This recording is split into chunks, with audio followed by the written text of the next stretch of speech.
चलो सीखें कुरान, कैसा है अजर सुना, एक नेकी ऐसी मिले जिसके जो बराबर है।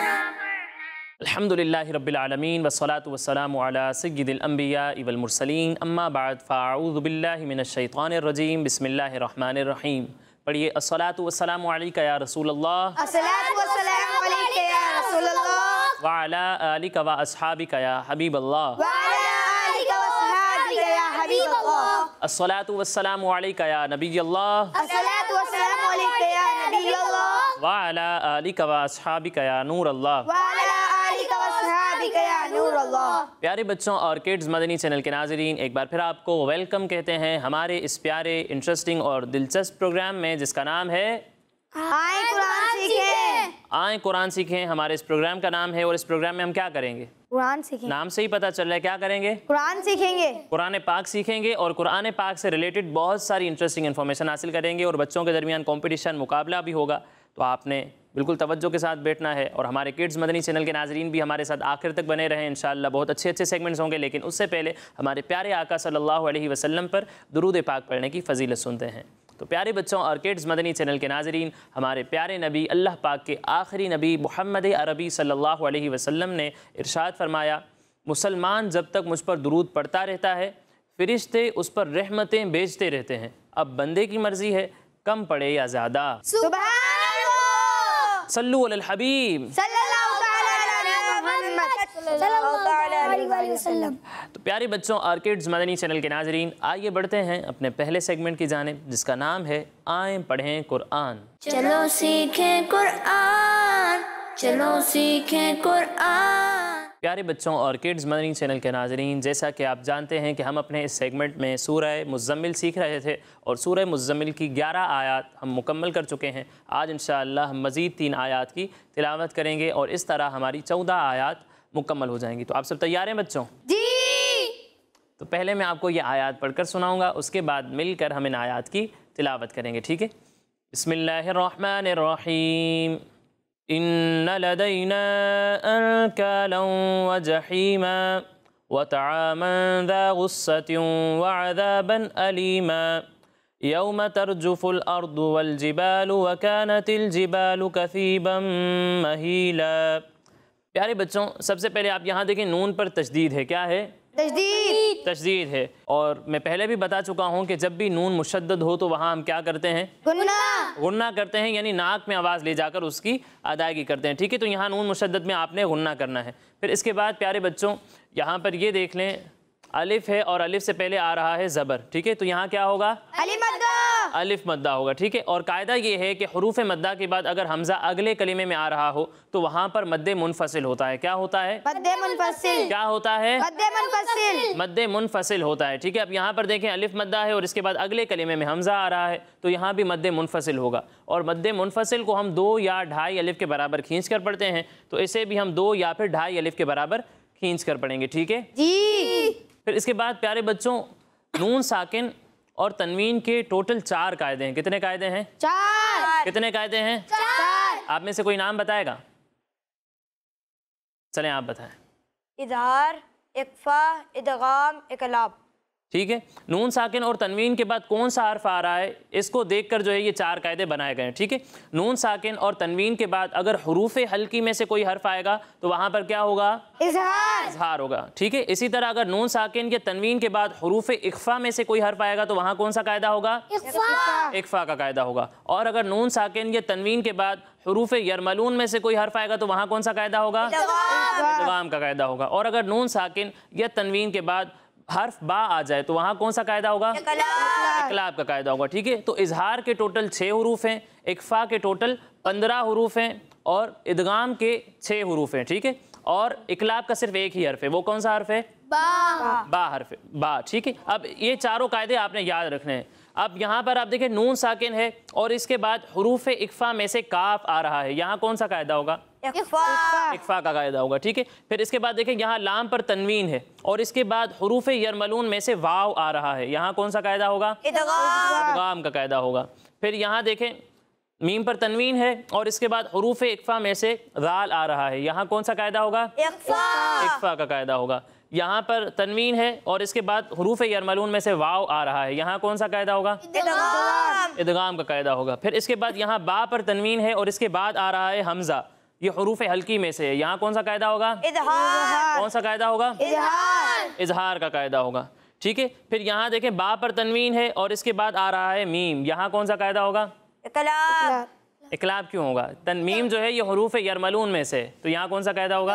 इदगाम का कायदा होगा। ठीक है, अब प्यारे बच्चों हमने ये तो सीख लिया कि इजहार कब होगा, इख्फा कब होगा, इदगाम कब होगा और इकलाब कब होगा। अब आप में से ये कोई बता सकता है कि इजहार में हम करेंगे क्या? चलें बताएं। नून साकिन और तनवीन के बाद अगर हुरूफ हल्की में करना क्या ये बताएं, वो तो हमें पता चल गया कि कब होगा इजहार। गुन्ना नहीं करना, गुन्ना नहीं करना। ठीक है, जहाँ इजहार होगा वहाँ गुन्ना नहीं करना, नहीं करना, और जहाँ इख्फा होगा वहाँ का कौन बताएगा? बताएं। गुन्ना करना है। ठीक है, जहाँ इख्फा होगा वहाँ पर गुन्ना करना है। अब आप बता दें इदगाम में हम क्या करेंगे? इदगाम में लाम और मीम में गुन्ना नहीं करेंगे, बाकी सब नहीं, गलत बता रहे हैं। लाम और वाव में गुन्ना नहीं करेंगे। नहीं, ये भी नहीं है, बताएं। रा और लाम को हटा के बाकी चारों में गुन्ना करेंगे और रा और लाम में इजहार करेंगे। इजहार करेंगे मतलब गुन्ना नहीं करेंगे। ठीक है, अच्छा देखें इदगाम जो है वो 6 हुरूफ की वजह से होता है ना। ठीक है, हुरूफ यरमलून 6 हैं, उनमें से अगर रा आ जाए या लाम आ जाए तो वहाँ हम गुन्ना नहीं करेंगे और बाकी चारों हुरूफ में से कोई भी हर्फ आएगा तो वहाँ पर गुन्ना करेंगे। ठीक है, एक बात हो गई। और इकलाब जब होता है ना प्यारे बच्चों, यहाँ पर कहीं पे भी इकलाब नहीं है, लेकिन जहाँ होता है वहाँ पर हम नून साकिन या तनवीन जो होती है उसे मीम से बदल देते हैं। ठीक है, और वहाँ भी गुन्ना करते हैं।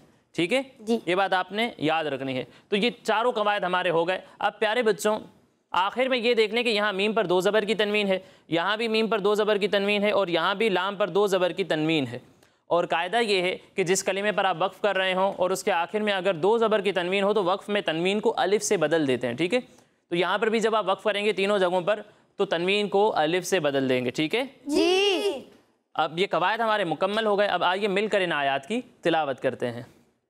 इन्ना लदैना अंकालन व जहीमा, इन्ना लदैना अंकालन व जहीमा, इन्ना लदैना, इन्ना लदैना, इन्ना लदैना इन्ना लदैना अंकालन व जहीमा, अंकालन व जहीमा, अंकालन व जहीमा, अंकालन व जहीमा, इन्ना लदैना अंकालन व जहीमा। इन्ना लदैना अंकालन व जहीमा। अच्छा, बाज़ बच्चे जो है वो गुन्ना की मिकदार पूरी नहीं करे। ठीक है, यहाँ भी गुन्ना करना है नून मुशद्दद में, यहाँ इख्फा हो रहा है, यहाँ भी गुन्ना करना है और यहाँ इदगाम की वजह से भी गुन्ना करना है। ठीक है, तो 3 जगहों पर गुन्ना करना है और गुन्ना की मिकदार 1 अलिफ के बराबर है। ठीक है, तो ये मिकदार पूरी होनी चाहिए। गुन्ना की मिकदार आप में से बाज़ हैं जो पूरी नहीं कर रहे। ठीक है, 1 अलिफ की मिकदार तक गुन्ना करना है, यानी 1 अलिफ की मिकदार तक ठहर कर आप नाक में आवाज़ ले जाएंगे। ठीक है, इन्ना लदैना अंकालन व जहीमा, इन्ना लदैना अंकालन व जहीमा। लदैना यहाँ मद्दे मुनफसिल है। ठीक है, तो इसे भी 2 या 2.5 अलिफ के बराबर खींचना है। इन्ना लदैना अंकालन व जहीमा, इन्ना लदैना अंकालन व जहीमा, इन्ना लदैना अंकालन व जहीमा। इन्ना लदैना अंकालन व जहीमा। अब ये आयत कौन सुनाएगा? आप पढ़ें। इन्ना लदैना अंकालन व जहीमा। एक और बार पढ़ो। इन्ना लदैना अंकालन व जहीमा। अच्छा, आपने यहाँ यहाँ अलिफ मद्दा को बहुत ज़्यादा खींचा है। ठीक है, अलिफ मद्दा को हम या हुरूफ मद्दा को हम 1 अलिफ के बराबर खींचते हैं, लेकिन यहाँ मद्दे मुनफसिल है, इसे आप 2 या 2.5 अलिफ के बराबर खींचेंगे। तो ये फ़र्क वाज़ेह होना चाहिए। हुरूफ मद्दा को सिर्फ 1 अलिफ के बराबर खींचना है, इससे ज़्यादा नहीं खींचना। और मद्दे मुनफसिल को 2 या 2.5 अलिफ के बराबर खींचेंगे, 3, 4 या 5 अलिफ तक नहीं खींचना है इसे। ठीक है, और जहाँ गुन्ना करना है तो गुन्ना की मिकदार भी जो है वो 1 अलिफ के बराबर है, बहुत ज़्यादा गुन्ना नहीं करना। ठीक है, अगली आयत पढ़ते हैं। व तआमन ज़ा गुस्सतिन व अज़ाबन अलीमा,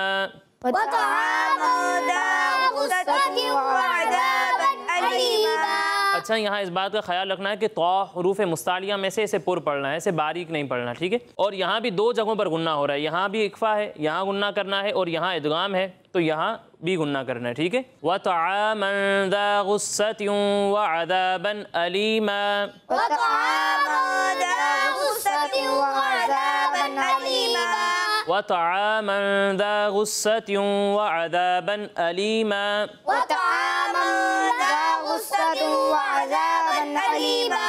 अब ये आयत कौन सुनाएगा?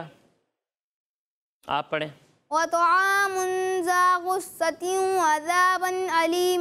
एक और बार। अच्छा, सबसे पहले तो आपने हर हर्फ वाज़े करके पढ़ना है, ठीक है। एक हर्फ दूसरे हर्फ के साथ मिलना नहीं चाहिए। और यहाँ व तआमुन नहीं है, व तआमन, और गुन्ना भी करना है, ठीक है। गुन्ना भी नहीं हुआ और यहाँ दो पेश नहीं है, ठीक है। यहाँ दो ज़बर हैं, व तआमन, ठीक है। और दूसरी बात ये कि ज़ा गुस्सतिन, स्वाद है, स्वाद को पुर पढ़ना है, गईन को भी पुर पढ़ना है, ठीक है। और यहाँ भी गुन्ना बिल्कुल वाज़े होना चाहिए, यहाँ इदगाम हो रहा है। अच्छी कोशिश है, लेकिन मज़ीद बेहतरी की कोशिश जारी रखें, पढ़ते रहें, तकरार के साथ कोशिश करते रहें, इंशाअल्लाह ये गलतियाँ ठीक हो जाएंगी। अगली आयत पढ़ते हैं। यौम तरजुफुल अर्दु, यौम तरजुफुल अर्दु, यौम तरजुफुल अर्दु, यौम तरजुफुल अर्दु, यौम तरजुफुल अर्दु, यौम तरजुफुल अर्दु, वल जिबालु, वल जिबालु, यौम तरजुफुल अर्दु वल जिबालु। यौम तरजुफुल अर्दु वल जिबालु। यहाँ रा को भी पुर पढ़ना है और द्वाद हुरूफ मुस्तालिया में से है, इसलिए इसे भी पुर पढ़ेंगे, ठीक है। यौम तरजुफुल अर्दु वल जिबालु, यौम तरजुफुल अर्दु वल जिबालु, वकानतिल जिबालु, वकानतिल जिबालु, वकानतिल जिबालु, वकानतिल जिबालु, कसीबम महीला। कसीबम महीला। यहाँ गुन्ना करना है, गुन्ना की मिकदार भी पूरी करनी है, ठीक है।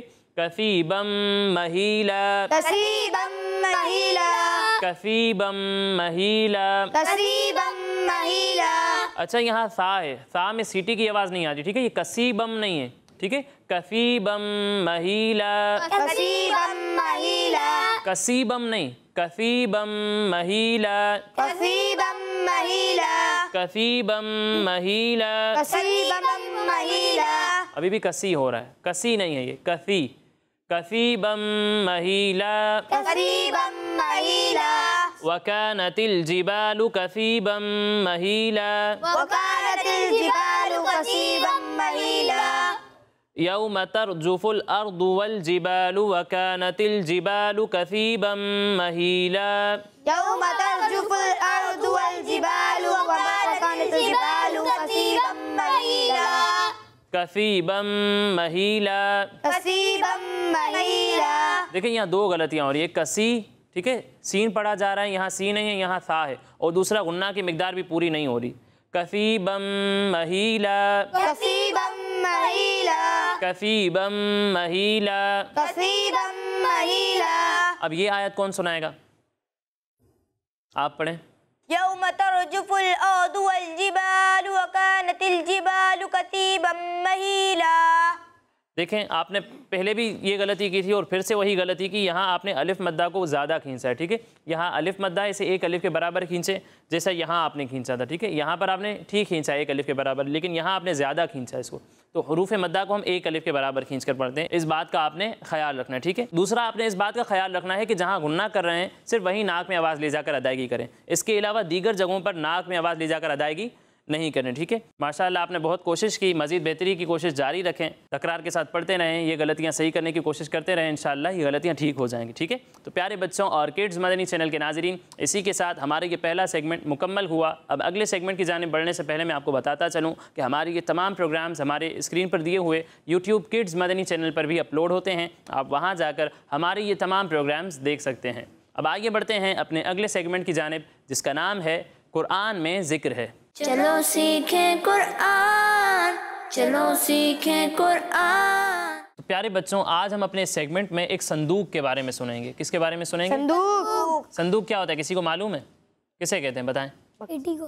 पेटी को कहते हैं। प्यारे बच्चों, संदूक एक बॉक्स होता है जिसमें हम सामान वगैरह रखते हैं। तो आज हम जिस बॉक्स के बारे में सुनने वाले हैं, ये बड़ा ही मुतबर्रिक था, बड़ा ही बरकतों वाला था। और इस संदूक का नाम था ताबूत सकीना। क्या नाम था? ताबूत सकीना। जी, तो आज हम इस ताबूत सकीना के बारे में बहुत प्यारी प्यारी इंफॉर्मेशन हासिल करने वाले हैं। प्यारे बच्चों, हज़रत आदम अलैहिस्सलाम की दुनिया में तशरीफ़ लाने के बाद अल्लाह पाक ने उन्हें दरख्त की मजबूत लकड़ी से बना हुआ एक संदूक अता फरमाया था। इसी संदूक को ताबूत सकीना कहते हैं। हज़रत आदम अलैहिस्सलाम के बाद जो नबी अलैहिस्सलाम दुनिया में तशरीफ़ लाते रहे, ये बॉक्स उनके पास रहा करता था। इसी तरह ये संदूक हज़रत याकूब अलैहिस्सलाम तक पहुँचा। फिर आप अलैहिस्सलाम के बाद ये ताबूत आपकी कौम यानी बनी इसराइल के पास रहा। ये बॉक्स, जैसा कि मैंने पहले ही बताया, बड़ी बरकतों वाला था। जब बनी इसराइल किसी नॉन मुस्लिम के सामने जाते और उन्हें खौफ या डर लग रहा होता तो वो इस संदूक को अपने सामने रख लिया करते थे। इस ताबूत से ऐसी रहमतें और ऐसी बरकतें नाजिल होती थीं कि बनी इसराइल के दिल में जो खौफ और जो डर होता था वो ख़त्म हो जाता था। प्यारे बच्चों, जब बनी इसराइल में किसी बात पर झगड़ा हो जाया करता था तो वो लोग इस संदूक से फ़ैसला कराते थे। संदूक से फ़ैसले की आवाज़ सुनी जाती थी।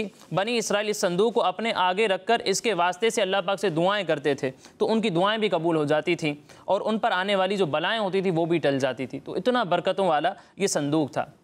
प्यारे बच्चों, फिर एक वक्त ऐसा आया कि बनी इसराइल अल्लाह पाक की नाफरमानी में लग गए, तो फिर अल्लाह पाक की तरफ से उन पर यह अजाब नाजिल हुआ कि कौम अमालिका के नॉन मुस्लिम्स ने बड़े ग्रुप के साथ बनी इसराइल पर हमला कर दिया और इस बरकत वाले संदूक को भी वो अपने साथ ले गए और इस संदूक को जाकर किसी गंदी जगह पर रख दिया माअज़ल्लाह। ताबूत की बेअदबी की वजह से कौम अमालिका पर यह अजाब नाजिल हुआ कि इस कौम के लोग तरह तरह की बीमारियों का शिकार हो गए। प्यारे बच्चों, कौम अमालिका के 5 शहर इसी वजह से तबाह हो गए, यहाँ तक कि उन नॉन मुस्लिम्स को यकीन हो गया कि ये सारी जो बीमारियाँ आ रही हैं, ये सारी जो तबाही हो रही है, वो सब उसी ताबूत की बेअदबी की वजह से हो रहा है। तो उन लोगों ने संदूक को एक बैलगाड़ी पर बांध दिया और बैलगाड़ी को बनी इसराइल की कौम की तरफ भेज दिया। फिर अल्लाह पाक ने 4 फरिश्तों के ज़रिए उस संदूक को बनी इसराइल के उस दौर के जो नबी थे हज़रत शमवील अलैहिस्सलाम, उनके पास पहुंचा दिया। इस तरह बनी इसराइल को उनकी जो खोई हुई नेमत थी वो दोबारा मिल गई। अब प्यारे बच्चों, ये संदूक इतना बरकत वाला था, आखिर इसमें ऐसा क्या था जिसकी बरकतें जो है वो उन लोगों को मिल रही थी? आइए इस बारे में कुछ सुनते हैं। प्यारे बच्चों, इस संदूक में हज़रत मूसा अलैहिस्सलाम का असा था। असा समझते हैं क्या होता है? क्या होता है? डंडा। डंडा, लाठी या स्टिक जिसे कहते हैं, जिसे पकड़कर बुजुर्ग चलते हैं, तो उसमें हज़रत मूसा अलैहिस्सलाम का असा यानी स्टिक थी। इसी तरह आप अलैहिस्सलाम के मुबारक जूते भी थे और हज़रत हारून अलैहिस्सलाम का इमामा शरीफ भी था और हज़रत सुलेमान अलैहिस्सलाम की अंगूठी, इसी के साथ तौरेत शरीफ की तख्तियों के कुछ टुकड़े भी उस संदूक में मौजूद थे, कुछ मन्नो सलवा, इसके अलावा अंबिया किराम अलैहिमुस्सलाम का कुछ सामान भी था। तो प्यारे बच्चों, इसी बिना पर कि उसमें अंबिया किराम अलैहिमुस्सलाम का इतना बरकत वाला सामान रखा हुआ था, इसी वजह से ये संदूक भी इतना बरकत वाला था और इससे लोगों की दुआएं भी कबूल होती थीं और आने वाली बलाएं भी टल जाया करती थीं। प्यारे बच्चों, इस ताबूत सकीना के बारे में अल्लाह पाक कुरान पाक में इरशाद फरमाता है, वक़ाल लहुम नबियुहुम इन्न आयत मुल्किही अन यअतियकुमुत ताबूतु फीहि सकीनतुम मिर रब्बिकुम मिर रब्बिकुम व बक़िय्यतुम मिम्मा तरक आलु मूसा व आलु हारून तहमिलुहुल मलाइका इन्न फ़ी ज़ालिका लआयतन लकुम इन कुंतुम मुमिनीन। तर्जमाए कंजुल इरफान। और उनसे उनके नबी ने फरमाया, इसकी बादशाही की निशानी ये है कि तुम्हारे पास वो ताबूत आ जाएगा जिसमें तुम्हारे रब की तरफ से दिलों का चैन है और मुअज़्ज़ज़ मूसा और मुअज़्ज़ज़ हारून की छोड़ी हुई चीज़ों का बक़िया है। फरिश्ते उसे उठाए हुए होंगे, बेशक उसमें तुम्हारे लिए बड़ी निशानी है अगर तुम ईमान वाले हो। तो प्यारे बच्चों, इस वाक़े से आपको सीखने को क्या मिला? इस वाक़े से हमें ये सीखने को मिला कि हमें अल्लाह पाक की कभी नाफरमानी नहीं करनी चाहिए, क्योंकि जब बंदा अल्लाह पाक की नाफरमानी में लग जाता है, अल्लाह पाक की नाशुक्री में लग जाता है, तो उसके पास जो मौजूद नेमतें होती हैं वो इस नाफरमानी की नहूसत से छीन ली जाती हैं। इसी तरह हमें कभी भी अल्लाह पाक के प्यारों से निस्बत रखने वाली चीज़ों की बेअदबी नहीं करनी चाहिए, क्योंकि इसकी भी नहूसत लोगों पर आती है और वो तरह तरह की बीमारियों के और मुश्किलों के शिकार हो जाते हैं।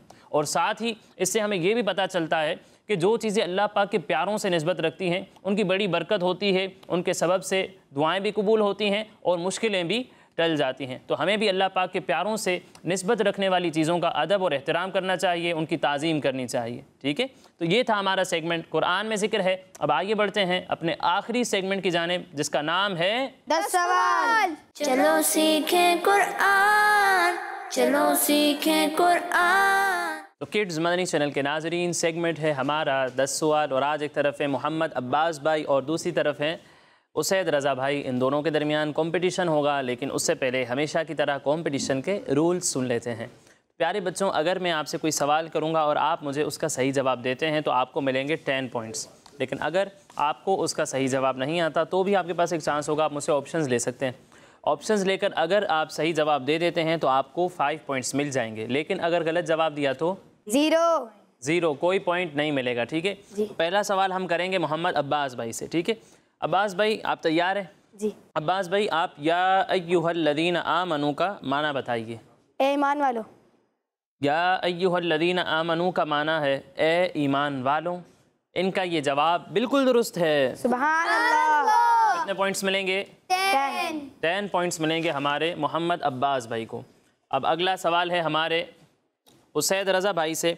आप बताएं, जो सूरत मदीने शरीफ में नाजिल हुई उसे क्या कहते हैं? मदनी। मदनी। इनका ये जवाब बिल्कुल दुरुस्त है। सुभान अल्लाह। तो कितने पॉइंट्स मिलेंगे? 10 पॉइंट्स मिलेंगे हमारे उसैद रज़ा भाई को। अब अगला सवाल अब्बास भाई से। अब्बास भाई बताएंगे कि कुरान पाक में लफ्ज़ अस्समा आया है, इसकी मीनिंग बताइए। आसमान। ये कह रहे हैं अस्समा का माना है आसमान, और इनका ये जवाब बिल्कुल दुरुस्त है। सुभान अल्लाह। इस सवाल में भी हमारे अब्बास भाई को मिल चुके हैं 10 पॉइंट्स। अब अगला सवाल उसैद रज़ा भाई से। आप बताएं, वो कौन से नबी अलैहिस्सलाम हैं जिनके ज़माने में फ़िरऔन हलाक हुआ? हज़रत ईसा अलैहिस्सलाम। हज़रत ईसा अलैहिस्सलाम, और इनका ये जवाब बिल्कुल दुरुस्त है। दुरुस्त है? गलत है, गलत हो गया इनका ये जवाब। इसका सही जवाब है हज़रत मूसा अलैहिस्सलाम। तो इस सवाल में हमारे उसैद रज़ा भाई को कोई पॉइंट नहीं मिलेगा, और इस तरह 10 पॉइंट्स का फ़र्क आ चुका है। तो अब कोशिश करनी है कोई पॉइंट ना छूटे। ठीक है, अब अगला सवाल है हमारे अब्बास भाई से। अब्बास भाई, आप बताएं, हज़रत मूसा अलैहिस्सलाम को जन्नती लाठी किस नबी अलैहिस्सलाम ने अता फरमाई थी? हज़रत शुएब अलैहिस्सलाम। हज़रत शुएब अलैहिस्सलाम ने अता फरमाई थी, और इनका ये जवाब बिल्कुल दुरुस्त है। सुभान अल्लाह। इस सवाल में भी अब्बास भाई को मिल चुके हैं 10 पॉइंट्स। अगला सवाल है उसैद रज़ा भाई से। बताएं, सूरह कद्र में किस मुबारक रात का जिक्र है? शब कदर। शब कद्र, और इनका ये जवाब बिल्कुल दुरुस्त है। सुभान अल्लाह। तो उसैद रज़ा भाई को भी मिल चुके हैं 10 पॉइंट्स, लेकिन अभी भी उसैद भाई जो हैं वो 10 पॉइंट्स पीछे हैं। कोशिश करें आप कोई पॉइंट ना छूटे, और आप कोशिश करें कोई पॉइंट छोड़ दें ताकि दोनों बराबर हो जाएं। देखते हैं कौन जीतता है। अब्बास भाई बताएं, वो कौन से नबी अलैहिस्सलाम हैं जिनकी कौम को अल्लाह पाक ने हफ्ते के दिन मछली का शिकार करने से मना फरमाया था? हज़रत दाऊद अलैहिस्सलाम। हज़रत दाऊद अलैहिस्सलाम की कौम को अल्लाह पाक ने हफ्ते के दिन शिकार करने से मना फरमाया था। क्या लगता है सही जवाब है इनका? ये नहीं ना, सही जवाब बताएं। सही भी नहीं मालूम, आप बताएं। हज़रत ईसा अलैहिस्सलाम। हज़रत ईसा अलैहिस्सलाम की कौम को मना फरमाया था, ये कह रहे हैं। अब किसका सही है? इसका सही जवाब है हज़रत दाऊद अलैहिस्सलाम। तो हमारे अब्बास भाई को मिलते हैं 10 पॉइंट्स। अब अगला सवाल है हमारे उसैद रज़ा भाई से। उसैद भाई, कुरान पाक में मकाम इब्राहीम का जिक्र आया है, बताइए मकाम इब्राहीम किस मस्जिद में है? मस्जिद हराम। मस्जिद हराम में है मकाम इब्राहीम, और इनका ये जवाब बिल्कुल दुरुस्त है। सुभान अल्लाह। प्यारे बच्चों, अब अगला सवाल आखिरी सवाल होगा दोनों से। अब पहला सवाल आप ही से कर लेते हैं, ठीक है? आप बताएं, इलैहि युरद्दु से कुरान पाक का कौन सा पारा स्टार्ट होता है? 25वां पारा शुरू होता है, और इनका ये जवाब बिल्कुल दुरुस्त है। सुभान अल्लाह। कितने पॉइंट्स मिलेंगे? 10 पॉइंट्स मिलेंगे हमारे उसैद रज़ा भाई को, और इसके साथ इनका टोटल हो चुका है 40 पॉइंट्स। और हमारे अब्बास भाई को पहले ही से 40 पॉइंट्स मिल चुके हैं। अगर ये कोई भी पॉइंट लेंगे तो ये जीत जाएंगे। चलें, आप बताएं, कुरान पाक में किस नबी अलैहिस्सलाम के बारे में आया है कि वो मिट्टी का परिंदा बनाकर उड़ाया करते थे? मूसा अलैहिस्सलाम। हज़रत मूसा अलैहिस्सलाम, और इनका ये जवाब बिल्कुल दुरुस्त है। वो भी कह रहे हैं देखिए दुरुस्त है, लेकिन ये जवाब गलत है, सही नहीं है। इसका सही जवाब है हज़रत ईसा अलैहिस्सलाम। तो इस सवाल में हमारे अब्बास भाई को कोई पॉइंट नहीं मिला, और इनका भी टोटल है 40 पॉइंट्स। पूरे मुकाबले में कोई पॉइंट जो है वो आपने नहीं छोड़ा, लेकिन आखिर में पॉइंट छूट गया। और इस तरह हमारा विनर कौन है? दोनों ही माशाल्लाह आज हमारे विनर हैं। अल्लाह पाक सबको कुरान पाक की बरकतें अता फरमाए। तो प्यारे बच्चों और किड्स मदनी चैनल के नाजरीन, इसी के साथ हमारे इस प्रोग्राम का वक्त मुकम्मल हुआ। इंशाअल्लाह अगले प्रोग्राम में मज़ीद आयात मज़ीद इन्फॉर्मेशन के साथ हाजिर होंगे। तब तक के लिए इजाज़त दीजिए, अपना ख्याल रखिए। अस्सलामु अलैकुम वरहमतुल्लाहि वबरकातुहू। वालेकुमुस्सलाम वरहमतुल्लाहि वबरकातुहू। सल्लु अलल हबीब सल्लल्लाहु तआला अलैहि मुहम्मद सल्लल्लाहु तआला अलैहि वसल्लम। चलो सीखें कुरान, कैसा है अजर सुना, एक नेकी ऐसी मिले जिसके जो बराबर है। बच्चों का मदनी चैनल आ गया, बच्चों का आ गया